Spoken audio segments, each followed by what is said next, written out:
going to talk about uncomfortable conversations, how to have uncomfortable conversations. This is a very important topic. Every topic that I talk about is important. I'm going to tell you why it's important. The reason why this one is important is because we all understand that or maybe some of you don't understand. So let me not assume. It is said that the quality of a life has a linear relationship to the number of uncomfortable conversations a person is willing to have. If you've never heard that before, you can give me credit for the statement. Let me say it one more time. It has been said that the quality of a person's life has a linear relationship to the number of uncomfortable conversations a person is willing to have. And all of us have been in situations. Some of you may have situations right now in your own life where there's an uncomfortable conversation or a potentially uncomfortable conversation that needs to be had, but you've been delaying, procrastinating, and avoiding having that conversation.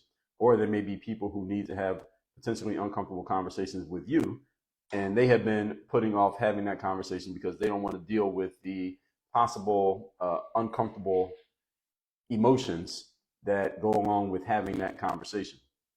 So what we're going to talk about here today, and I've found this to be very true, and I found in my life, the more often and the more willing and the more urgently I address situations that lead to what could potentially be an uncomfortable conversation, the better things get, whether that's in business, whether it's back when I was playing sports, whether it's just interpersonal things, everyday life stuff.